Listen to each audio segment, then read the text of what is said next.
नमस्कार जय जगन्नाथ पिलामाने आज आम भिडियो तुम भूगोल बही षष्ठ अध्याय पृथ्वीर महादेशर गोटे सब टॉपिक रहिला आफ्रिका। तो यही टॉपिक रो समस्त प्रश्नोत्तर को आज आम डिस्कसन करनबा।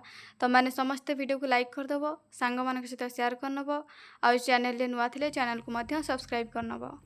क्वेश्चन नंबर 1 निम्नलिखित प्रश्नगुड़िकर उत्तर अति संक्षेपरे लेख। करदेला आफ्रिका महादेशर उत्तर पश्चिम भागरे केउं पर्वत अवस्थित?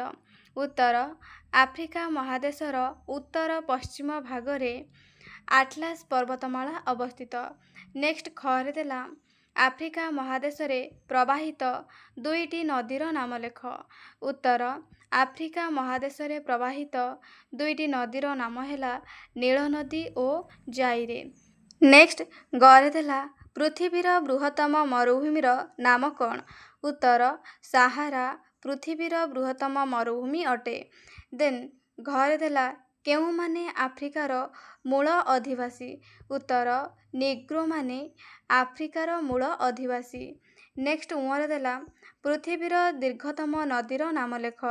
यह केउ सागर रे पड़िअछि? उत्तर पृथ्वीर दीर्घतम नदीर नाम हैला नील नदी एवं यह भूमध्य सागर रे पड़िअछि। देन चरेदेला मरुद्यान केउठी देखा जाए?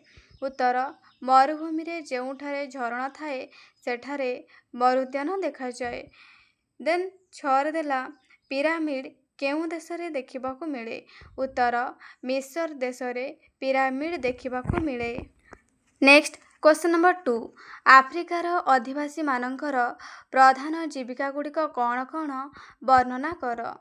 तो उत्तर लिखिबा। पॉइंट नंबर 1 आफ्रिकार अधिवासी मानकू साधारणतः दुईटी श्रेणी रे विभक्त करा जायछि, यथा आफ्रिकीय और अण आफ्रिकीय।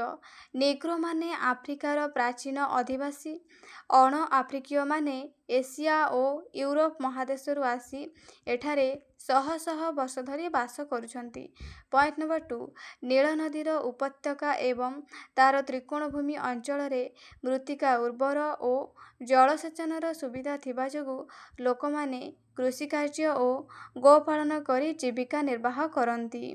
ओके देन पॉइंट नंबर 3 भूमध्य सागर तीरवर्ती अंचलर लोके अंगूर, कमला, लेंबू इत्यादि फल चाष करी जीवन निर्वाह करती।